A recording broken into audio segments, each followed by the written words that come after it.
உவமையும் கருத்தும் 30. திருவருளையும் குருவருளையும் பணிகிறோம். உவமையும் கருத்தும் 30.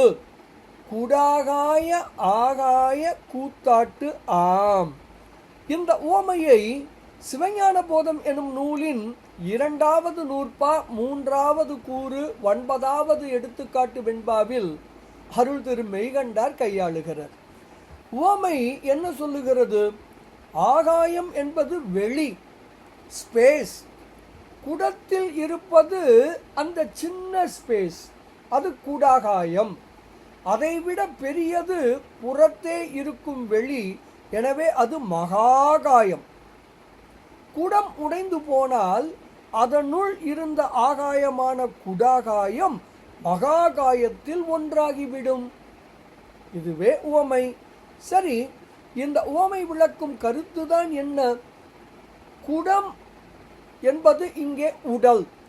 உடல் எனும் குடத்துள் இருப்பது ஜீவாத்மா.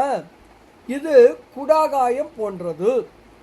எங்கும் நிறைந்திருப்பது பரமாத்மா. அது மகாகாயம் போன்றது. மரணம் நிகழும் பொழுது உடல் எனும் குடம் உடையும்.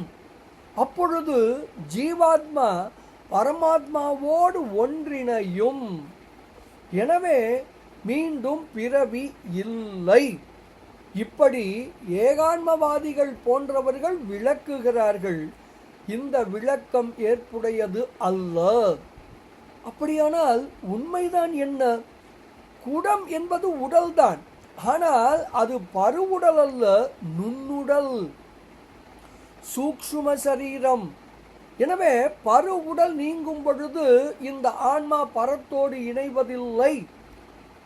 எனவே மீண்டும் மறுபிறப்பு உண்டு. சரி, எப்பொழுதுதான் ஆன்மா பரத்தோடு ஒன்றிணையும்? நுண்ணுடல் நீங்கும் பொழுது ஆன்மா சிவத்தோடு ஒன்றும். நுண்ணுடல் எனும் குடம் உடையும் பொழுது ஜீவாத்மா எனும் குடாகாயம் கடவுள் பரமாத்மா என்று சொல்லப்படக்கூடிய மகாகாயத்தில் ஒன்றிணையும். இதுவே முக்தி நிலை எனப்படுகிறது. இதுதான் சைவம் காட்டும் உண்மை.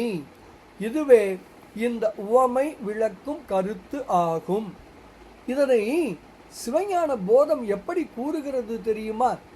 அரவுதன் தோல் உரிவும் அக்கனவும் வேறு பரகாயம் போய் வரும் அப்பண்பும் பரவில் குடாகாய ஆகாய கூத்தாட்டு ஆம் என்பது அடாது உள்ளம் போம் ஆறு அது என்று ஸ்ரீ மெய்கண்டார் தனது சிவஞான போதம் எனும் அற்புதமான நூலிலே 2வது நூற்பா 3வது கூறு 9வது எடுத்துக்காட்டு வெண்பாவில் மிக தெளிவாக விளக்குகிறார்.